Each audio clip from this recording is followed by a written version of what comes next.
तो प्यारे बच्चों, यदि आप मैथ को रटोगे तो आपको बार बार रटना पड़ेगा, लेकिन यदि आप मैथ के कंसेप्ट को एक बार बढ़िया से समझ जाते हैं तो आप किसी को भी समझा सकते हैं। तो इस वीडियो में आप यकीन मानो, मैं इस सवाल को इस तरह समझाऊंगा कि इस तरह के आप कोई भी सवाल कर सकते हैं। प्रश्नावली 1.1 में इस तरह के 3 सवाल दिए गए हैं। इस तीनों सवाल को सिर्फ एक सवाल को सोल्यूशन देखने के बाद आप कर सकते हैं।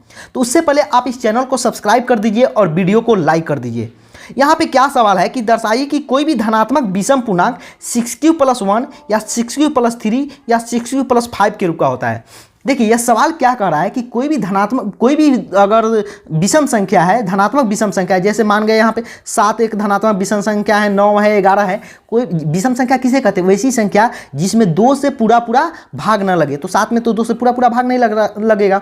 तो यह सवाल कर रहा है कि यदि विषम संख्या में अगर 6 से भाग किया जाए, देखिए यहाँ पे भी 6 से भाग किया गया है, यहाँ पे भी और यहाँ पे भी 6 से अगर भाग किया जाए तो शेषफल क्या तो 1 आएगा, या तो 3 आएगा, या तो 5 आएगा। इसी तीनों में से कोई आएगा। 6 नहीं आ सकता, शेषफल 2 नहीं आ सकता, शेषफल 4 नहीं आ सकता है। तो यहाँ पे भाग करके हम लोग देख लेते हैं। 9 में ही भाग करते हैं हम लोग 6 से। 6 से 9 में भाग करते हैं तो कितना आएगा? 6 कम 6, शेषफल कितना आया? 3 आया। यह बताइए 9 को हम लोग लिख सकते हैं? 9 को हम लोग लिख सकते हैं 6 गुने 1 भाजक गुने भागफल, भाजक गुने भागफल प्लस शेषफल। यही तो होता है भाज्य। भाज्य बराबर क्या होता है? भाज्य बराबर होता है भाजक गुने भागफल प्लस शेषफल।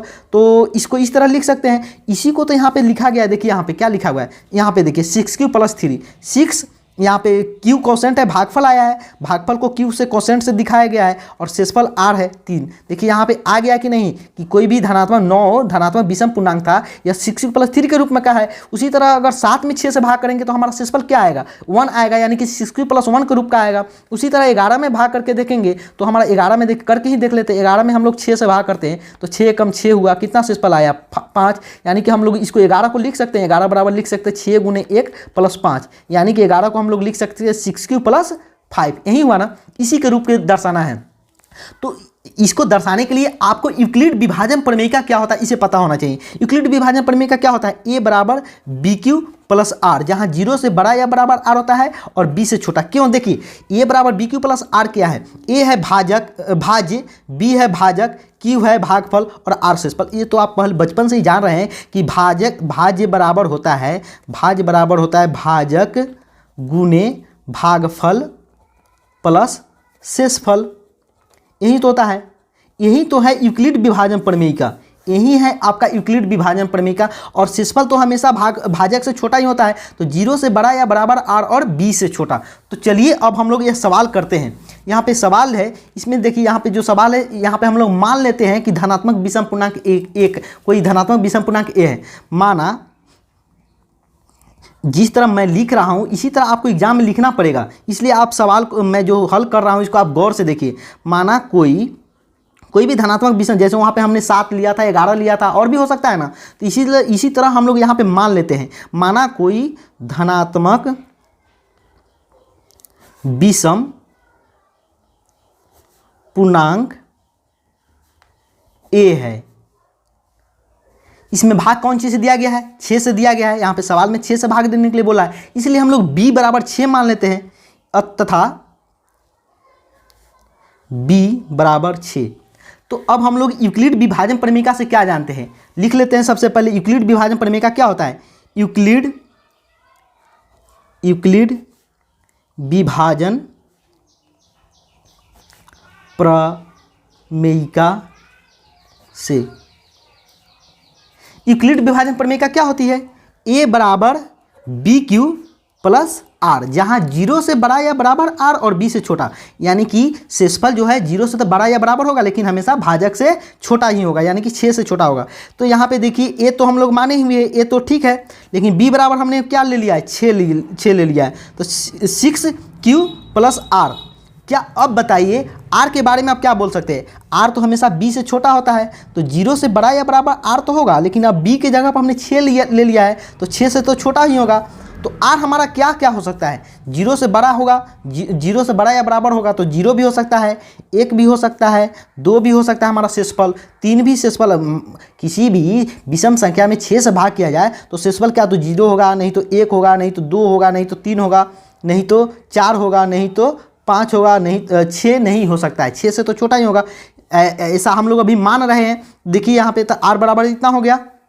अब हम लोग क्या करते हैं, यहाँ पे जो a बराबर 6q प्लस r है, इसमें हम लोग बारी बारी से r के जगह पे 0 1 2 3 4 रख के देखते हैं। तो r बराबर 0 लेने पर, r बराबर 0 लेने पर हमारा क्या आएगा, आएगा a बराबर 6q प्लस 0 6q आया। यह बताइए 6q क्या है, विषम संख्या है? नहीं, यह एक सम संख्या है, क्योंकि इसमें तो 2 से पूरा पूरा भाग लग जाएगा। मान गए q के जगह पर 3 हो, 4 हो, 5 हो, कुछ भी हो, लेकिन इसमें अगर 5 मान गए यहाँ पे 4 है तो 6 चौके 24, 24 में तो 2 से पूरा पूरा भाग लग जाएगा। तो यानी कि यह क्या आया, 6q प्लस 6q एक सम संख्या आया। क्या आया हमारा, एक सम संख्या आया, सम संख्या।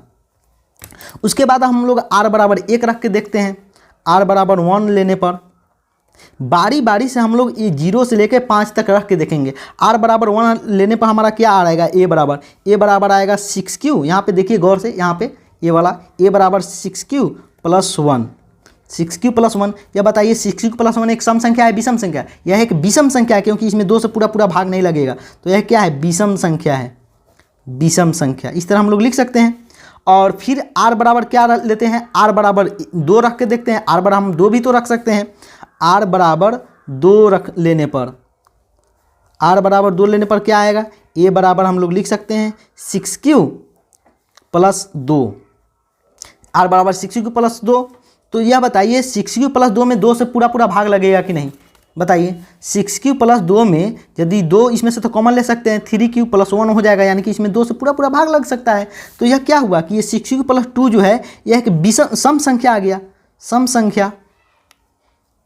तो हम लोग क्या देख रहे हैं, अभी तक हमने क्या देखा कि कोई भी संख्या है यदि 6q प्लस 1 है तभी तो ये विषम संख्या के रूप में आ रहा है, लेकिन 6q प्लस 2 है तो एक सम संख्या आ रहा है। इसी तरह हम लोग पूरा पहले कर लेते, उसके बाद देखेंगे क्या कंक्लूजन आ रहा है।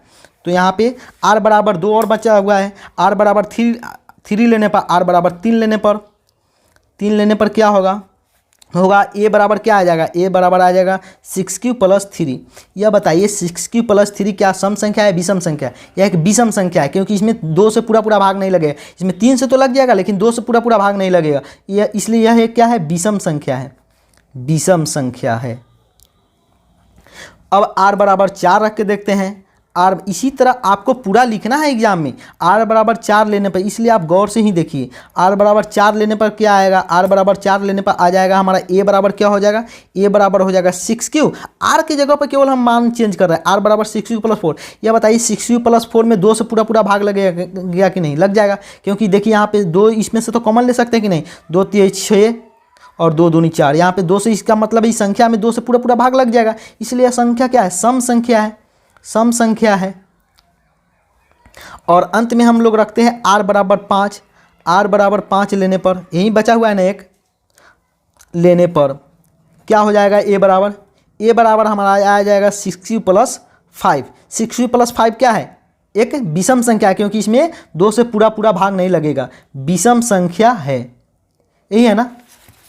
तो यह बताइए यहाँ पे कौन कौन सा सम संख्या आया, गौर से देखिएगा। देखिए यहाँ पे विषम संख्या आया, यह विषम संख्या आया है हमारा, यहाँ पे एक यह विषम संख्या आया है, यह विषम संख्या आया है।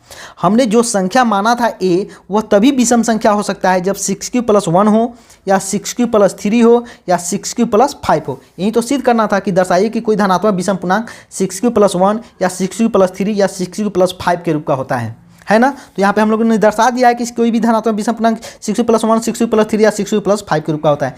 इस तरह आपको बढ़िया से समझना है सवालों को, और तब बनाना है, जिससे कि आप कभी भी कंफ्यूज नहीं होंगे।